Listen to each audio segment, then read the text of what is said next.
I'm not even appointed on this case. I guess for the record, David Tholen of the Federal Community Defender Office. I very briefly spoke to Ms. Brannon. It is my understanding she has retained counsel from out of state.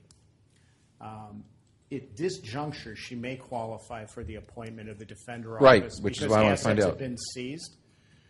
But whether I'm appointed or not for the day, I think it's appropriate to proceed just because she's physically here, and she should at least, and she did receive a copy of the indictment.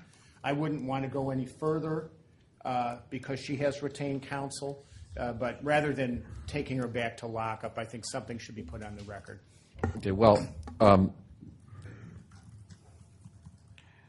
so pursuant to the financial affidavit I just received, she qualifies for court-appointed counsel. So I think what I'll do is an initial appearance, and I'll, assuming she wants it, I'll appoint the Federal Community Defender. And, of course, she can always have her own counsel substitute in if she has retained counsel for future proceedings. Does that make sense? Do you understand what he's saying? Yes, but let me make this clear. So, Judge, Which I haven't done yet because I still got to, begin the initial appearance, but.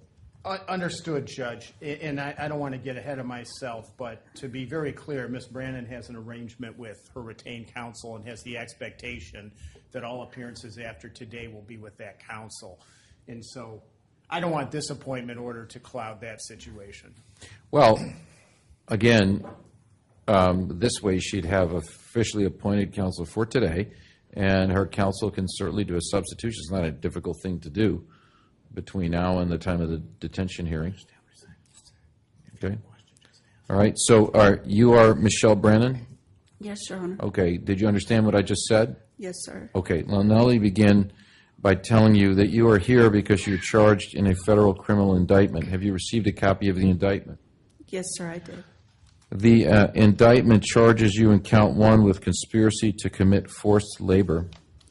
And then you are charged in counts 2, 3, 4, 5, 6, and 7 with forced labor. And you are there are also criminal forfeiture allegations contained in this indictment. Have I correctly stated the charges, Mr. McDonald? Did you say counts 2 through 7 or 2 through 9? 2 through 7. Because on page 16, it only lists Ms. Taylor in 8 and 9. Fair enough. Thank you. You did say the charges and the charges correctly, Your Honor. Okay, thank you. Ms. Brannon, you have the right to be represented by an attorney. We started to talk about that, but I want to make sure you understand that's not just for today. You have a right to have an attorney, whether it's retained or appointed, at all critical stages of these proceedings. You have the right to have an attorney with you whenever you're being questioned, whenever you're in court, to help you prepare for trial and to give you advice as necessary. At all critical stages, you have that right. Do you understand? Yes, Your Honor. Okay. And I've already found that you qualify for court-appointed counsel. You have the right to retain your own counsel, and if you have retained your own counsel, that attorney who is not here today can certainly substitute in, but I'm willing to appoint the Federal Community Defender for today to represent you and to continue to represent you up to the point where your retained counsel is able to step in. Yes, sir. Would you like me to do that? Yes, Your Honor. I'll appoint the Federal Community Defender. Thank you, Your Honor. For the record, David Tholen of that office. Ms. Brannon has been provided a copy of the indictment. She was just provided it when she's been sitting on this bench. At this point, I'd ask that completion of the arraignment be included with the detention hearing that I think they've asked or they've agreed to have it scheduled for next week. Okay, well, we'll definitely not complete the arraignment today, but I do want to complete the initial appearance.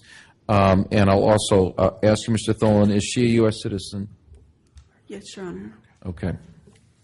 All right, so I want you then to also understand, Ms. Brannon, that you have the right to remain silent. You do not have to make any statements. You do not have to answer any questions, and you do not have to testify. You can refuse to do all of those things.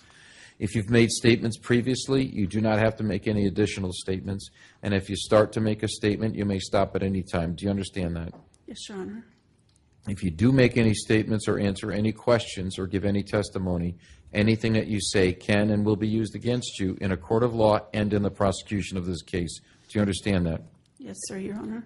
Pursuant to Rule 5F, the United States is ordered to comply with its disclosure obligations under Brady v. Maryland and its progeny.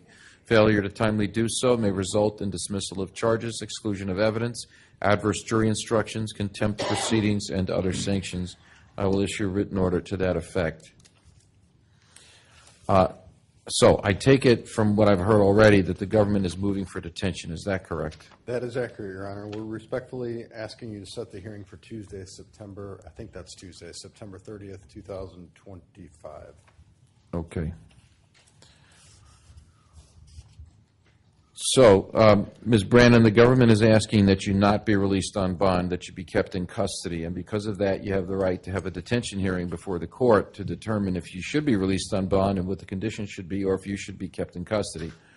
At that time, the court will consider evidence and arguments from both sides, but the government is asking that you be held, and that that detention hearing only occur on Tuesday. They have the right to delay this hearing by up to 3 business days, and that is 3 business days because the weekend does not count.